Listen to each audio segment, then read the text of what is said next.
Hi, welcome to North London Allotment, and as I head to the plot today, it's not for good reasons, I'm afraid.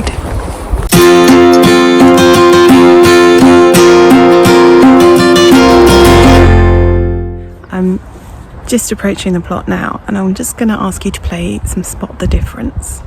Have a look. Okay, something looks different.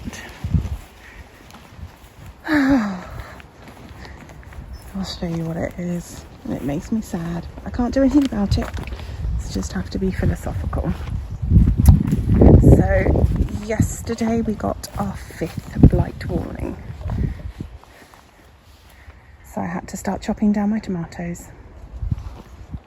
I mean, we've done quite well considering. We've had 5 blight warnings. I had those few up the other end and that didn't spread, so I got lucky. And we came up yesterday to check because it's been very humid and wet, and I found what I thought was one plant with blight, and so I thought, oh, better perhaps get some green tomatoes off. Started cutting off green tomatoes and found lots of plants riddled with blight, so I've got 3 big bags of green tomatoes to make green chutney with, 3 jam jars, not sure how that's going to work, and I've just come today to clear the last of it, and there's so much of it I can't even carry it home, so I am going to have to compost it, which is what I didn't want to do after last year. But what we're going to do is that compost is not going to go anywhere where there will be potatoes or tomatoes next year, so it will just be on beds that are going to be safe, basically. So yeah, that is my mission today. Clear it up. And you see that red tomato? That was the first red tomato I was getting, and it's on a really, really blighty plant. No red tomatoes this year. So there we go, that's the tomatoes cleared. It's been raked and I'm going to put some green manure on it now. It doesn't seem much space really, does it, for all those tomatoes? But that's a lesson for next year, space them out more. So what am I going to do differently next year to try and actually get some red tomatoes?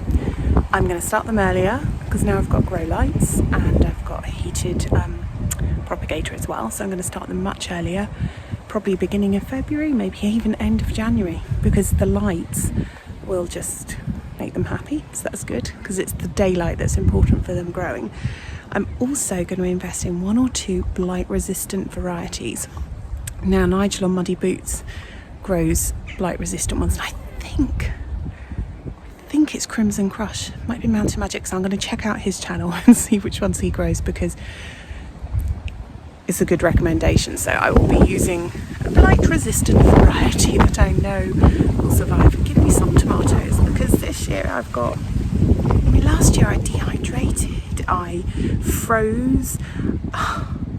We've only literally just used up the last dehydrated tomatoes.